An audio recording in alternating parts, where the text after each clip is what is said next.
access to information and expressing people to express themselves is a way of making sure that there's inclusion.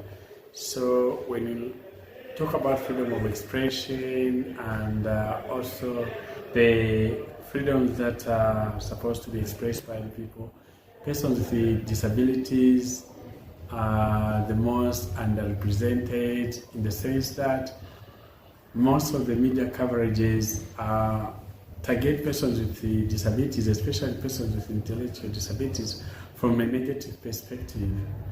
But it's imperative to note that persons with disabilities can also contribute to voicing of their voices, their views when it comes to expression, freedom of expression, opinions, and other issues that are to do with the development of this country, and also issues to do with the Convention on the Rights of Persons with Disabilities and how these rights are being adhered to by state parties like Zambia.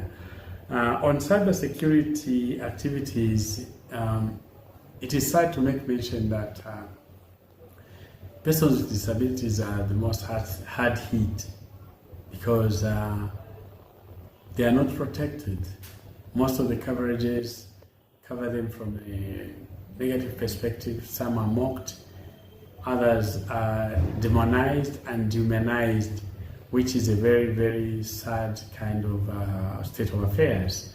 So going forward, we would like the media to take persons with disabilities from a different perspective by including them in developmental programs, even when it comes to issues of positive criticism, because whenever government is furthering or fostering development, it is a two-way thing. Government cannot tell if at all it is doing fine or not. What can determine is the reactions of the people. And once people's voices are shut, when there are no media freedoms, including for persons with disabilities, it will be very sad because you may not know what needs to be done, especially when it comes to issues of human rights violations, when it comes to issues of social security, when it comes to issues of access to media, access to legal and other rights. So it's important that government allows persons with disabilities and other people to fully and meaningfully add their voices to the development of the country.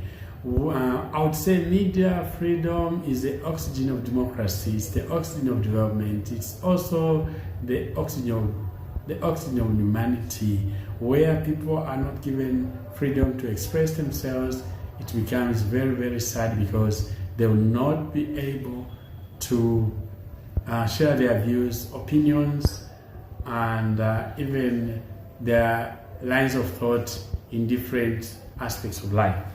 When it comes to social media, as I've earlier alluded to, there is a negative perspective. For example, we have people with disabilities who are always marginalized and demonized when it comes to them being posted. And if people are posting about the Cybersecurity Act, yes, it works when it comes to issues to do with political involvement. Whenever someone is involved in politics, people will be there running up and down and quoting the act.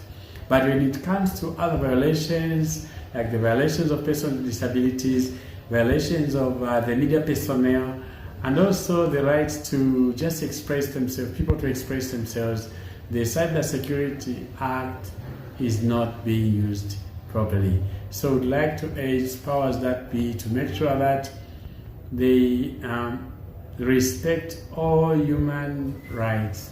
They respect the media, they respect persons with disabilities, they also respect persons with especially intellectual disabilities. We've witnessed persons with intellectual disabilities being mocked. For example, one was given by a driver a 2 kwacha, and they asked him, how much do you have?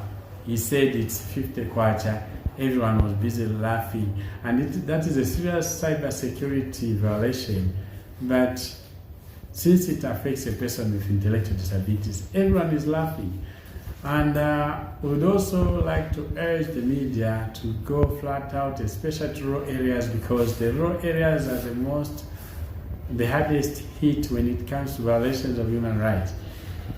Be it rights being violated by